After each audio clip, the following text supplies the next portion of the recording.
Dear students, कल हमने देखा था कि 3D मॉलिक्यूल को रिप्रेजेंट करने के 2D में क्या क्या फार्मूला हम यूज़ कर सकते हैं। तो डिफरेंट टाइप की रिप्रेजेंटेशन की हमने बात की थी, जिसमें हमने मेन 4 रिप्रेजेंटेशन पढ़े थे कि उनकी हेल्प से हम 2D में क्योंकि हमारा पेपर मैंने आपको बताया था 2D होता है, तो 3D मॉलिक्यूल को हम 2D में यहाँ पर देख सकते हैं। तो आज हम इन्हीं फार्मूलाज का कन्वर्जन पढ़ेंगे। तो इसमें सबसे पहले आता है conversion of 1 saw horse into another saw horse formula.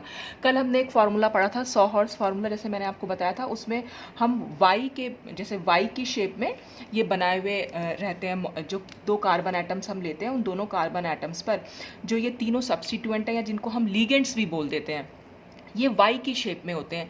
ये सीधे वाई की शेप में भी हो सकते हैं और उल्टे वाई की शेप में भी हो सकते हैं। ये मैंने आपको कल बताया भी था कि एक्लिप्स्ड और स्टैगर्ड इसमें कन्फर्मेशन देखे जाते हैं। तो अब देखिए, मान लीजिए हमारे पास ये एक फार्मूला दे रखा है और इस फार्मूला से एक ये फार्मूला यानी कि एक सॉ हॉर्स को दूसरे सॉ हॉर्स में कैसे चेंज करेंगे। देखिए यहाँ पर क्या हो रखा है, जैसे ये एक डिफरेंट फार्मूला है और ये एक डिफरेंट है। देखिए यहाँ पर क्या कर रखा है, H जो है इधर की साइड है और Br जो है इधर साइड है और नीचे है Me, जबकि यहाँ पर Me आ गया यहाँ पर और ये H इधर है और Br नीचे चला गया। ऐसे ही अगर हम इस वाले सेकंड वाले कार्बन एटम की बात करें तो आप यहाँ देख सकते हैं कि ये एक सीधा वाई बन के आया है, जबकि यहाँ सेकंड कार्बन पर एक उल्टा वाई बनकर आया है। तो ये कन्वर्जन हुआ कैसे, बस हमें यही यहाँ पर पढ़ना है कि एक सॉ हॉर्स फार्मूला को दूसरे सॉ हॉर्स फार्मूला में हम कैसे चेंज कर सकते हैं। तो सबसे पहले हम देखेंगे केस 1। हम सिर्फ 1 कार्बन एटम की यहाँ बात कर रहे हैं। जैसे जैसे इसमें चेंज होगा वैसा ही चेंज हम सेकंड कार्बन एटम में भी कर सकते हैं। तो देखिए क्या है इसमें, सबसे पहले केस फर्स्ट हमने लिया।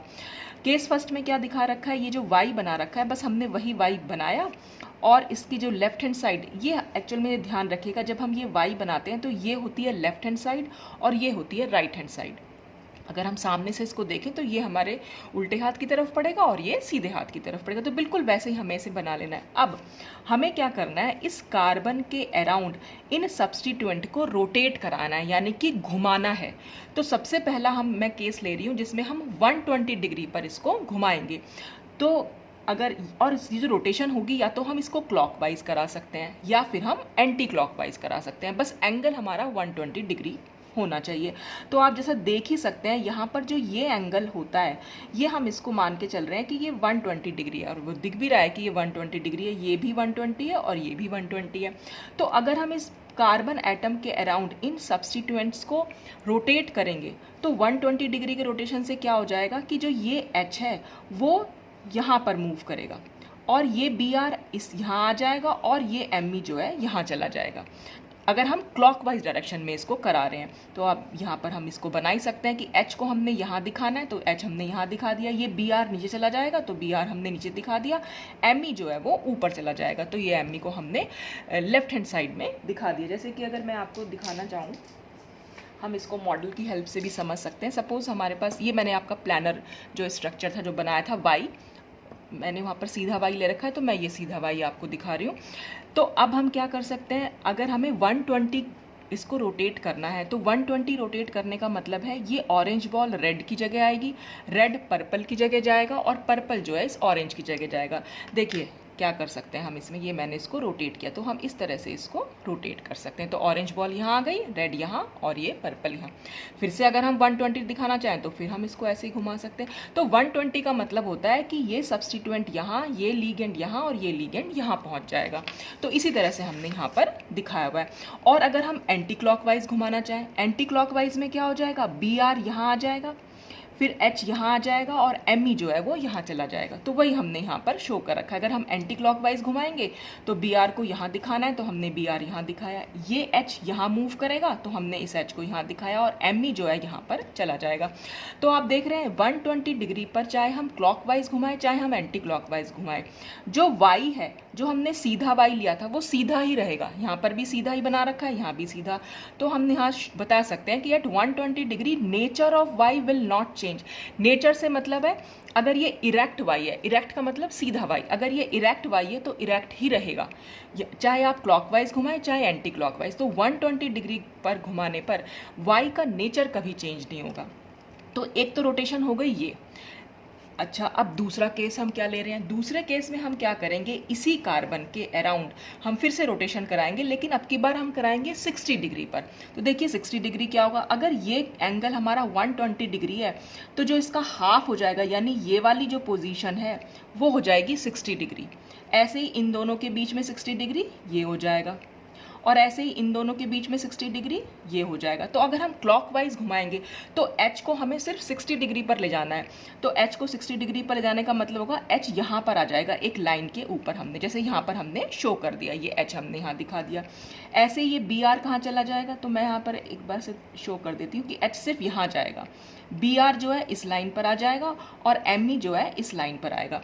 तो BR को हमने यहाँ दिखाना है और ME को हमने यहाँ दिखाना है। तो आप देख रहे हैं ये इस तरह से एक उल्टा Y बन के आ जाएगा। अगर हम 60 डिग्री पर घुमा रहे हैं तो ये उल्टा Y बन रहा है। अच्छा, अगर हम एंटी क्लॉकवाइज घुमाएंगे तो BR जो है यहाँ आ जाएगा। तो हमने BR को यहाँ दिखा दिया, लाइन तो वही रहेगी क्योंकि 60 डिग्री तो वही रहना है, 60 डिग्री पर हमेशा उल्टा Y बन जाना है।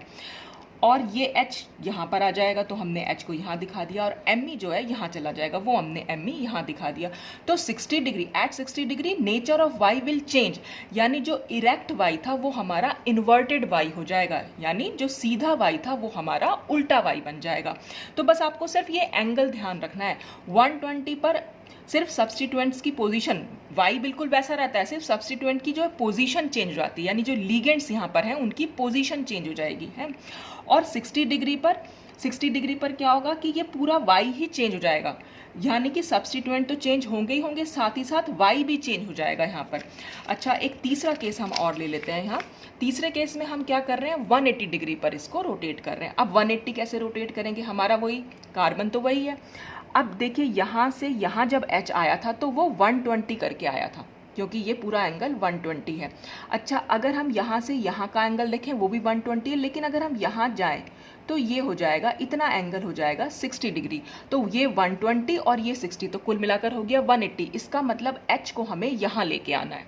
180 का मतलब H को हमें 180 डिग्री पर रोटेट करना है और हमें यहाँ लेके आना है। ऐसे ही हमें BR को लाना है, तो BR ये पूरा घूमेगा तो यहाँ 120 डिग्री जाएगा, और इसका हाफ अगर जाएगा तो वो चला जाएगा 60, और 120 प्लस 60 हो जाएगा हमारा 180। ऐसे ही ME जाएगा, ME ये पूरा एंगल घूमेगा, यानी मिथाइल ग्रुप जो है ये पूरा का पूरा एंगल 120 डिग्री का घूमेगा और इसके हाफ में जाएगा, यानी इस तरह से जाएगा ये। तो आप देख रहे हैं जहाँ पर भी ये BR कोई भी अपना सब्स्टिट्यूएंट था वो अपनी ऑपोजिट पोजीशन पर, या हम कह सकते हैं डायगोनल आ जाएगा वो अपने। तो जो H की ये लाइन है, अगर हम इसी के ठीक ऑपोजिट एक डॉटेड लाइन बना दें, हर लाइन के अपोजिट अगर हम एक डॉटेड लाइन बना दें तो वो सब्स्टिट्यूएंट अपनी उस ऑपोजिट लाइन पर पहुंच जाता है। तो ये H यहाँ पहुंच जाएगा, BR यहाँ आ जाएगा और ME यहाँ आ जाएगा, और अब की बार भी Y की पोजीशन जो है वो बदल जाएगी, यानी at 120 degree nature of Y फिर से विल चेंज। इसका मतलब इरेक्ट Y इन्वर्टेड Y हो जाएगा। तो इस तरह से हम रोटेशन कर सकते हैं। तो अगर हमें, जैसे मैंने जो ये एग्जाम्पल लिया था पहले कि इससे हम ये कैसे बना रहे हैं, तो हमें सिर्फ इसमें इतना ही ध्यान रखना है कि इस कार्बन एटम पर हमें रोटेशन करानी है और इस कार्बन एटम पर हमें रोटेशन करानी है। जैसी रोटेशन हमने यहाँ कराई है, जितनी तीनों केसेस हमने जो यहाँ देखे हैं वही तीनों केसेस में हम यहाँ पर भी स्टडी कर सकते हैं। बस इसमें इतना ध्यान रखना है कि in all these cases C1 and C2 bond remains constant, यानी ये C1 था, ये कार्बन है, और ये कार्बन नंबर 2, ये वाले बॉन्ड जो है, यानी कि ये जो C1 C2 बॉन्ड है, बस ये कांस्टेंट रहता है, ये अपनी जगह पर रहेगा, और बाकी हम इसको घुमा सकते हैं और इसको भी घुमा सकते हैं। अब हमें सिर्फ ये देखना है कि जो स्ट्रक्चर हमें बनाना है वो किस तरह से बन के आया होगा। अगर जो क्वेश्चन था हमने जो शुरू में देखा था उससे हमें ये कैसे मिलेगा, तो हम सिर्फ ये देखेंगे कि इसमें पोजीशन Y की चेंज हो रही है या नहीं चेंज हो रही है। अगर जैसे पहले वाले कार्बन पर अगर हम देखें, पहले वाले कार्बन पर यहाँ पर सीधा Y बना हुआ है और यहाँ पर भी सीधा Y बना हुआ है, तो अगर कार्बन पे जो हमारा सीधा Y का सीधा Y ही रहता है तो इसका मतलब सिर्फ 120 डिग्री पर रोटेशन हुई है, और 120 डिग्री पर सिर्फ आपको क्या करना है, सब्स्टिट्यूएंट्स को घुमा देना है, या तो क्लॉकवाइज या फिर एंटी क्लॉकवाइज। वो हमें किस डायरेक्शन में घुमाना होगा वो हम इस स्ट्रक्चर को देखकर समझ सकते हैं। अब देखें, इसमें H जो है लेफ्ट हैंड साइड पर है, यहाँ H यहाँ पर आ गया, यानी राइट हैंड साइड पर, तो जाहिर सी बात है ये H ऐसे मूव किया। अब हम देखेंगे इसमें बी आर नीचे आ गया है, तो बी आर कैसे मूव किया होगा, बी आर यहाँ चला गया होगा, और एम ई जो है एम ई यहाँ पहुँचा है, तो इसका मतलब एम ई इस तरह से। तो आप देख रहे हैं ये जो है एक क्लॉकवाइज डायरेक्शन में 120 डिग्री पर C1 कार्बन पर रोटेशन कराई गई है, तो ये हमारा स्ट्रक्चर निकल के आ गया। तो 120 डिग्री पर घुमा दिया, हमारा ये स्ट्रक्चर बन के आ गया। अब हम देखेंगे कार्बन नंबर 2 पर। कार्बन नंबर 2 पे आप देखें यहाँ पर सीधा वाई बना हुआ है, जबकि यहाँ पर उल्टा वाई है। अब सीधे वाई से अगर हमें उल्टा वाई ले जाना है तो हमें सिर्फ दो ही एंगल पर रोटेशन कर सकते हैं, या तो 60 डिग्री पर या 180 डिग्री पर। तो अब हम देखेंगे कि इसमें कहाँ पर रोटेशन हुई है। देखिए यहाँ पर क्या है, बी आर जो है, बी आर पहले यहाँ था और अब वो इधर की साइड आ गया है, यानी वो थोड़ा सा इधर खिसक गया है, तो ये हो गया 60 डिग्री रोटेशन, क्योंकि ये पूरा 120, बी आर यहाँ आ जाता तब तो 120 होता, और बी आर अगर ऑपोजिट आ जाता तो फिर वो 180 होता, लेकिन बी आर बिल्कुल पास में आया, थोड़ा सा पास में, तो इसका मतलब वो उल्टी डायरेक्शन में घुमा, यानी एंटी क्लॉकवाइज डायरेक्शन में घुमा है और वो यहाँ पर मूव कर गया है। ऐसे ही जो डी है यानी ड्यूटीरियम जो है वो यहाँ पर आया है, देख रहे हैं आप इस तरह से, तो यानी इन दोनों एंगल के बीच में आया है यहाँ पर। और ये जो ET यानी इथाइल ग्रुप जो है वो इस BR और ET के बीच में आ गया यहाँ पर, मतलब 60 डिग्री की रोटेशन पर। तो इस तरह से हम इसको दिखा सकते हैं कि BR यहाँ गया, D यहाँ पर हुआ और ET यहाँ, तो इसका मतलब इस कार्बन पर 60 डिग्री पर रोटेशन हुई और वो भी एंटी क्लॉकवाइज डायरेक्शन में। तो हमने एंटी क्लॉकवाइज डायरेक्शन में घुमा के, तो एक 100 हॉर्स को हम दूसरे 100 हॉर्स में चेंज कर सकते हैं। ये आपको कभी आगे जाके जब हम रिएक्शंस पढ़ेंगे ऑर्गेनिक केमिस्ट्री में तो वहाँ पर थोड़ा हेल्प मिल सकती है, क्योंकि वहाँ पर हो सकता है स्ट्रक्चर इस तरह से बना के दिया हुआ और लेकिन आपका आंसर ये आ रहा हो, तो स्ट्रक्चर को आप घुमा कर रोटेशन करा कर C1 और C2 पर आप ये स्ट्रक्चर बना सकते हैं। तो ये हम यहाँ पर जो कन्फर्मेशन है डिफरेंट वो हम यहाँ पर देख सकते हैं। तो ये सेम ही कंपाउंड है, बस इसमें क्या कर रखा है, सिर्फ रोटेशन करा रखी है। ऐसे ही अगर हम दूसरा एग्जाम्पल देखें दूसरे एग्जाम्पल में अगर हम देखें, फिर से यहाँ पर सीधा वाई है तो ये भी सीधा वाई है, तो सीधा वाई है इसका मतलब 120 डिग्री पर रोटेशन हुई है। बस हमें सिर्फ ये चेक करना है कि वो क्लॉकवाइज डायरेक्शन में हुई है या एंटी क्लॉकवाइज में हुई है। तो अगर हम देखें ET जो है यानी इथाइल ग्रुप जो है हमारा, इथाइल ग्रुप जो है वो नीचे की साइड शो कर रखा है, तो हम यहाँ पर यहीं एक एरो बना के देख सकते हैं कि किस डायरेक्शन में हुआ होगा।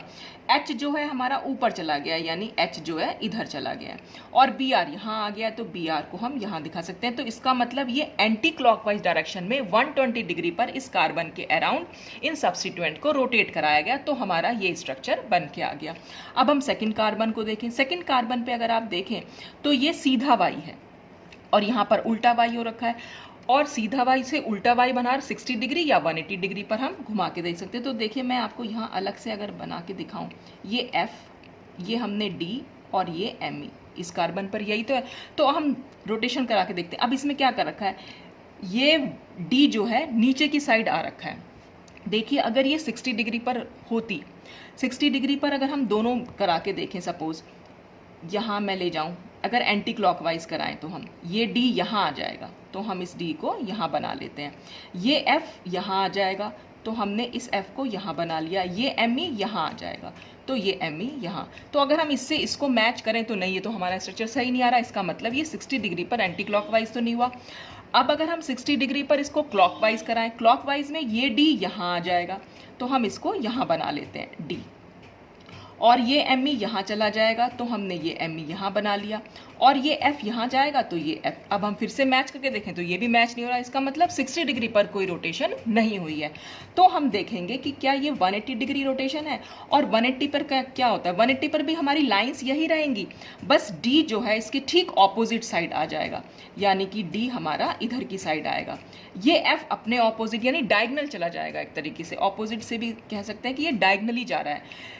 या बस आप सिर्फ इतना कीजिए कि बस ये लाइन खींचिए, इसके आगे जो डॉट लाइन है बस ये F ठीक यहाँ पर पहुँचेगा, तो ये F हमारा यहाँ पहुँचा, और Me जो है ऊपर पहुँच जाएगा, तो ये Me ऊपर पहुँचा। तो हमारा ये स्ट्रक्चर और ये स्ट्रक्चर सेम है, इसका मतलब यहाँ पर 180 डिग्री पर रोटेशन हुई है। तो इस तरह से आप कार्बन के अराउंड बस 60 डिग्री, 120 या 180 डिग्री पर रोटेट करा कर देख सकते हैं, क्लॉकवाइज डायरेक्शन में या एंटी क्लॉकवाइज डायरेक्शन में।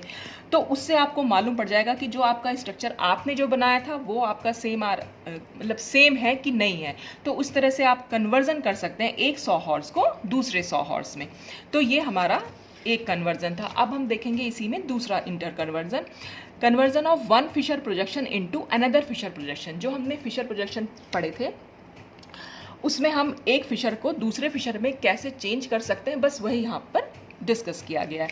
तो देखिए, अगर हमारा मॉलिक्यूल है इस तरीके से, ये हमारा फिशर प्रोजेक्शन में मैंने आपको बताया था हम कैसे एक प्लस बना लेते हैं। बीच का कार्बन यहाँ पर शो नहीं करते हैं, वो कार्बन होता है लेकिन उसको वो अंडरस्टूड है, ठीक है। उससे 4 हमारे डिफरेंट ग्रुप जुड़े हुए हैं। तो अगर हम पहली इसमें है कि फिशर प्रोजेक्शन में be rotated 180 degree in the plane of the paper. Paper के प्लेन में ही अगर हम रोटेशन कर दें 180 डिग्री, 180 डिग्री कैसे बनेगा, देखिए ये एंगल जो है वो 90 डिग्री और ये एंगल भी 90 डिग्री। तो यहाँ से यहाँ जो ये पूरा एंगल है ये 180 डिग्री का हो जाएगा। ये वाला एंगल 180 डिग्री हो जाएगा और ये वाला जो एंगल है ये भी 180 डिग्री हो जाएगा। तो अगर हम पेपर के प्लेन में 180 डिग्री पर रोटेशन करा दें तो क्या हो जाएगा, ये COH तो यहाँ आ जाएगा और CH3 यहाँ चला जाएगा, ये OH यहाँ आ जाएगा और H जो है यहाँ चला जाएगा। यानी कि जो चारों सब्स्टिट्यूएंट्स हैं आप ये कह सकते हैं वो अपनी ऑपोजिट पोजीशन पर चले जाएंगे। ऑपोजिट से मतलब है COH हमने ऊपर दिखाया हुआ है तो वो नीचे आ जाएगा, CH3 हमने नीचे दिखाया है तो वो ऊपर चला जाएगा, H हमने लेफ्ट दिखाया है तो राइट आ जाएगा, OH हमने राइट दिखाया है तो वो लेफ्ट हैंड साइड पर आएगा। तो 180 डिग्री रोटेशन अगर हम पेपर के प्लेन में कराएं, पेपर के प्लेन में कराने का मतलब है कि हम मॉलिक्यूल को उठा नहीं रहे हैं, बस सिंपल यूं घुमाते हैं। देखिए अगर मैं आपको एग्जाम्पल ऐसे दिखाऊं, जैसे ये था हमारा, इसी तरह से तो बना रखा है मैंने, ये 2D स्ट्रक्चर में आपको शो कर दिया कि हमारा ये कार्बन हो गया और ये 4 डिफरेंट ग्रुप्स जुड़े हुए हैं। अब अगर हमें 180 डिग्री रोटेशन कराना है और पेपर के प्लेन में, ये बात अब ज़रूर ध्यान रखिएगा, एक पेपर के प्लेन में होता है और एक आउट ऑफ प्लेन होता है। तो हम इन प्लेन कराने हैं यानी कि पेपर के प्लेन में करा रहे हैं। तो पेपर के प्लेन में कराने का मतलब क्या होगा, 180 डिग्री पर लाना है तो इसका मतलब ये ग्रीन बॉल इस ब्लैक की जगह जाएगी और ब्लैक जो है वो ग्रीन की जगह जाएगा। तो देखें हम इसको करा के, ये हमने ऐसे, ये होता है 180 डिग्री रोटेशन। तो ग्रीन की जगह ब्लैक पहुंच गया और ब्लैक की जगह ग्रीन पहुंच गया और इस ऑरेंज की जगह रेड और रेड की जगह ऑरेंज आ जाएगा। देखिए अगर मैं दोबारा से 180 डिग्री इसको कराऊं तो आप देख सकते हैं फिर से ये ग्रीन ऊपर पहुंच जाएगा और ये वाली बॉल जो है यहाँ पहुंच जाएगी। तो देखिए हम इसको 180 डिग्री पर घुमा रहे हैं तो ये ऐसे हो गया, तो ग्रीन फिर से ऊपर पहुंच गई और जो बॉल हमारी यहाँ थी वो यहाँ पहुंच गई। तो ये दोनों बॉल्स अपनी पोजीशन चेंज करती हैं और ये दोनों बॉल्स अपनी पोजीशन चेंज करती हैं अगर हम इन प्लेन करा रहे हैं, यानी पेपर के प्लेन में अगर हम 180 डिग्री रोटेशन करा रहे हैं तो ये दोनों और ये दोनों अपनी पोजीशन को चेंज करते हैं। तो बस वही हमने यहाँ किया और इसमें क्या होता है, हमें ये दोनों ही हमारे सेम कॉन्फ़िगरेशन आता है। यहाँ पर इसका भी अगर R है तो ये भी R ही आएगा, यानी हम कह सकते हैं ये दोनों कंपाउंड हमारे सेम है। कॉन्फ़िगरेशन के बारे में हम बाद में बात करेंगे, कभी R और S नॉमेनक्लेचर जो होता है इसका कि R क्यों है और S क्यों है, तो वो तो हम बाद में करेंगे। बस यहाँ पर आप सिर्फ इतना समझ लीजिए कि ये दोनों कंपाउंड्स या दोनों फिशर प्रोजेक्शन जो है वो इक्वलेंट्स हैं, इसीलिए यहाँ पर बीच में इस तरह का साइन दिया गया है। तो दोनों के कॉन्फ़िगरेशन में कोई चेंज यहाँ पर देखने को नहीं मिलता। अच्छा, सेकेंड पॉइंट में क्या है कि even number of interchanges of the ligands do not change the configuration. अगर हम 2 लीगेंड्स का इंटरचेंज कराएं आपस में, तो अगर वो इंटरचेंज हम इवन नंबर में कराएंगे तो हमारा कॉन्फ़िगरेशन में कोई चेंज नहीं आएगा, लेकिन अगर वही इंटरचेंज ऑड नंबर में होगा तो कॉन्फ़िगरेशन जो है वो चेंज हो जाएगा। जैसे फॉर एग्जांपल हमने ये एक स्ट्रक्चर ले लिया, अब इसमें हम इंटरचेंज कर रहे हैं इस COH को OH से। ये मतलब इंटरचेंज का मतलब हो गया ये यहाँ पहुँच जाए और ये वाला ग्रुप यहाँ पहुँच जाए। तो COH को हमने यहाँ ला दिया और OH को हमने यहाँ ला दिया, तो ये हो गया हमारा एक इंटरचेंज। और एक नंबर हमारा होता है ऑड नंबर, तो ऑड नंबर जब भी हमारा इंटरचेंज होगा तो हमेशा कॉन्फ़िगरेशन चेंज होगा। सपोज अगर ये R था तो ये यहाँ पर S बन जाएगा, ये ध्यान रखना है इसमें। अच्छा, और अगर हम इवन नंबर चेंज, यानी अगर अभी तो हमने ये एक लीगेंड्स मतलब एक साइड चेंज करा, यानी हमने एक चेंज किया, अगर हम दूसरा चेंज कर दें, CH3 को यहाँ ले जाएं और H को यहाँ ले जाएं, तो क्या हो जाएगा, तो फिर से, क्योंकि इस वाले कंपाउंड में अगर हम देखें, इस वाले कंपाउंड में तो सिर्फ एक ही चेंज हो रहा है, तो अगर इसका S कॉन्फ़िगरेशन था तो अब फिर से हमें R मिल जाएगा।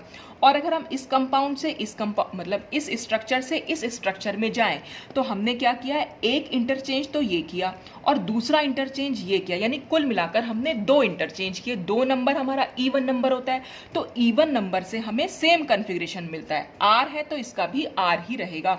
और अगर हम एक इंटरचेंज करेंगे, जैसे हमने सिर्फ यहाँ पर सिर्फ एक इंटरचेंज किया था लीगेंड्स का, तो हमें कॉन्फ़िगरेशन जो है वो चेंज मिला था। तो ऑड नंबर इंटरचेंज हमेशा कॉन्फ़िगरेशन को चेंज कर देते हैं और इवन नंबर ऑफ इंटरचेंज हमेशा कॉन्फ़िगरेशन को सेम रखते हैं। अब इसमें नेक्स्ट पॉइंट क्या है, अ 90 degree rotation of the projection formula inverse the configuration. अगर हम इस मॉलिक्यूल को 90 डिग्री पर रोटेट करें, अब 90 डिग्री कितना एंगल है, खाली इतना ही एंगल है, यानी CHO OH की जगह, मतलब CHO यहाँ आ जाएगा, ये OH यहाँ जाएगा, CH2OH यहाँ जाएगा और H जो है यहाँ जाएगा, जैसे कि हम इस स्ट्रक्चर में समझ सकते हैं। देखिए यहाँ पर अगर हम 90 डिग्री रोटेशन करें तो सिर्फ इसको यहाँ लाना है, और यही भाई 90 डिग्री तो इतना ही एंगल है खाली, ये यहाँ आएगा, ये यहाँ जाएगा, ये यहाँ जाएगा और ये यहाँ जाएगा। तो 90 डिग्री पर अगर हम रोटेट करेंगे तो देखिए ये इस तरह से आएगा, सिर्फ अपनी पोजीशन, सारे लिगेंड्स अपनी पोजीशन को हैं चेंज कर लेंगे नहीं, लेकिन 90 डिग्री पर पहुँच जाएंगे सब अपने से। जैसे यहाँ पर हमने इसको दिखा रखा है, तो CHO को यहाँ बनाना है, तो CHO हमने यहाँ बनाया, OH नीचे जाएगा, OH नीचे गया, CH2OH यहाँ आया, ये CH2OH और H जो है ऊपर चला गया। तो जब भी हम कभी 90 डिग्री रोटेशन कराएंगे तो हमेशा कन्फिग्रेशन चेंज हो जाएगा, यानी अगर ये R था तो ये S बन जाएगा। अच्छा, इसके बाद नेक्स्ट क्या है, नेक्स्ट में हम देखें a 180 degree rotation of the formula out of the plane of the paper inverse the configuration. अभी हमने जब पहले देखा था 180 डिग्री जिसमें इन प्लेन यानी पेपर के प्लेन में रोटेशन होती थी तो कन्फिग्रेशन में कोई चेंज नहीं हो रहा था, लेकिन अगर हम 180 degree rotation out of the plane of paper कराएंगे तो out of the plane of paper में क्या होता है, या तो ये दोनों अपनी पोजीशन को चेंज करते हैं या फिर ये दोनों कोई एक ही इंटरचेंज होता है। देखिए जैसे कैसे मैं आपको बता सकती हूँ, यहाँ पर ये है हमारा, ठीक है। अब सबसे पहले तो आप ये समझ लीजिए आउट ऑफ प्लेन कहते हैं। देखिए इन प्लेन में क्या करते हैं, हम मॉलिक्यूल को उठा नहीं रहे थे, सिर्फ हम ऐसे करके चेंज कर दे रहे थे, ठीक है। अब हम आउट ऑफ प्लेन का मतलब होता है हम मॉलिक्यूल को उठा लें अगर और इस तरह से चेंज करें, तो आप देख रहे हैं इन दोनों की पोजीशन में कोई चेंज नहीं आया, लेकिन ये दोनों चेंज हो गए। और अगर मैं ऐसे उठाऊं तो क्या होगा, ये दोनों अपनी सेम पोजीशन पर रहेंगे लेकिन ये दोनों इंटरचेंज हो जाएंगे। तो जब ये सिर्फ दो लिगेंड्स ही अपनी पोजीशन को ऑपोजिट साइड पर जाते हैं तो वो आउट ऑफ प्लेन होता है हमेशा, और इन प्लेन में हमेशा ये दोनों अपनी पोजीशन चेंज करते हैं और ये दोनों अपनी पोजीशन इंटरचेंज कर लेते हैं। तो जब भी कभी आउट ऑफ प्लेन होगा रोटेशन 180 डिग्री पर तो हमेशा कन्फिग्रेशन चेंज हो जाएगा कंपाउंड का। अगर ये S है तो ये R बन जाएगा। तो देखिए इसमें क्या कर रखा है, इसने मॉलिक्यूल को ऐसे उठाया और ऐसे चेंज कर दिया, यानी कि COH और CH3 तो अपनी जगह पे रहे, लेकिन OH जो था वो राइट हैंड साइड पर पहुंच गया और H जो है वो लेफ्ट हैंड साइड पर पहुंच गया। तो इसलिए ये कन्फिग्रेशन जो है वो चेंज होके आया है। अच्छा, अब नेक्स्ट है इसमें rotation of any 3 ligands in a clockwise और anti clockwise direction gives the same configuration. इसमें क्या करेंगे, ये 4 लिगेंड्स है, एक लिगेंड की पोजीशन को तो हम सेम रखेंगे, कोई भी आप एक लिगेंड चूज कर सकते हैं। जैसे यहाँ पर COH को हमने यहाँ पर भी ऊपर था तो इसमें भी हमने ऊपर रखा और बाकी तीनों को हमने घुमा दिया। तो चाहे तो आप क्लॉकवाइज डायरेक्शन में घुमा दीजिए और चाहे आप उसे एंटी क्लॉकवाइज डायरेक्शन में घुमा दीजिए, कन्फिग्रेशन में कोई चेंज नहीं है। मतलब अगर ये R है तो ये R ही रहेगा, ये S है तो ये S ही रहेगा, यानी हमारा कंपाउंड जो है वो सेम रहेगा। तो देखिए यहाँ पर क्या कर रखा है, COH को हमने एज इट इज रखा, H को हमने यहाँ ले गए, यानी H हमारा यहाँ पहुँच गया, ये OH नीचे आ गया तो हमने OH को नीचे बना दिया और ये H हमने यहाँ पर शो कर दिया, ठीक है। फिर से हम इसको दिखा सकते हैं, एक बार फिर से अगर हम घुमा दें इसको तो CH3 को हम यहाँ ले जाएं, H को यहाँ आ जाएगा, OH यहाँ आ जाएगा, फिर हम घुमा सकते हैं। मतलब कितनी बार भी आप घुमाएं, लेकिन बस एक बॉन्ड की जो पोजीशन है वो फिक्स रहे, बाकी तीनों बॉन्ड्स आप घुमा, या बाकी एक लिगेंड की पोजीशन यहाँ पर फिक्स रहे और बाकी तीनों लिगेंड्स को अगर आप घुमा दें तो कन्फिग्रेशन जो है वो बिल्कुल सेम रहता है। तो इस तरह से हम फिशर प्रोजेक्शन में समझ सकते हैं। अच्छा, अब फिशर प्रोजेक्शन में क्या होगा, अगर हमारे पास एक से ज़्यादा कंपाउंड्स हैं, मतलब एक से ज़्यादा कार्बन है, सॉरी मैं कह रही हूँ कंपाउंड्स है, एक से ज़्यादा कार्बन है, एक से ज़्यादा कार्बन है और इससे सपोज हमारा ये बना है, तो ये कैसे बना होगा वो हम यहाँ पर देख सकते हैं। देखिए यहाँ पर क्या हुआ है, ET हमारा यहाँ पर यानी इथाइल ग्रुप जो है वो हमारा लेफ्ट हैंड साइड में बना रखा है और यहाँ पर ये ऊपर पहुँच गया, तो हम यहीं पर डायरेक्शन इसको शो कर देते हैं कि हमने ये ऊपर पहुँचाया।